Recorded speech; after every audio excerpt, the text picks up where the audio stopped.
This is a very marginal political place. One Conservative seat, one Labour seat. You guys were in charge of a city council, now you're not. How do you think, of the 50 cities of this country, the one that has the biggest number per capita of private, independent businesses, how do you think they're feeling after Hunt's budget today?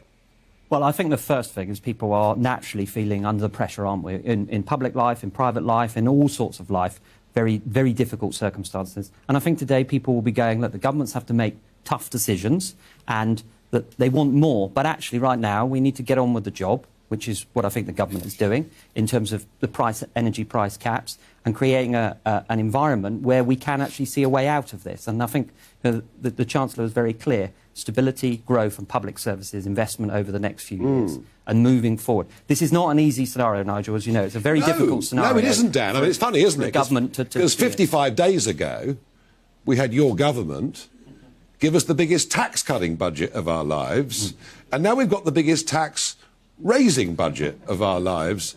I mean, you're all over the shop, aren't you? I don't think so. I think really? we had a Prime Minister that was elected. That didn't work. That Prime Minister has resigned. We now have a new Prime Minister. An unelected Prime Minister. A Prime Minister that has come in. What does that say? What does that say about democracy? This is you know, we have a mandate from the 19 election, and we want to get on and deliver that. We are Conservatives. We believe in a Really? We are Conservatives. Sorry, let's just clarify that. So high tax, big state, and launch a war on small businesses.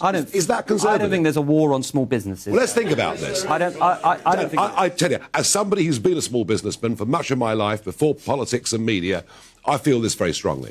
You've increased corporation tax by 30%. Yeah. Right? You have increased... With exceptions for You've increased for dividends. Businesses. You've increased dividend taxes. You've lowered all the levels at which people start to pay dividend tax, capital gains tax, and worst of all, the IR35 rules, which are so damaging to people out there, whether they're lorry drivers or computer programmers. You know, I cheered when Kwarteng said those rules will be reviewed. You've now kicked them into touch. This really is, frankly, a kick in the teeth for small businesses and for independent service providers. No, I think this is a scenario where we are coming out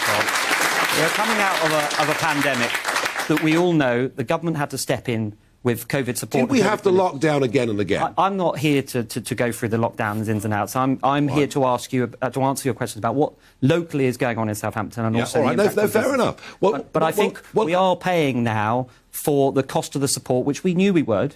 And Rishi Sunak was very clear as Chancellor that there would be costs to come. He did say that. Now, we don't want that scenario. We want to get on and grow business. I've spent my life like you, rising and falling growing businesses. I know what it's like. And as a city, that's what we are very proud, that we have a large number of people that started during the pandemic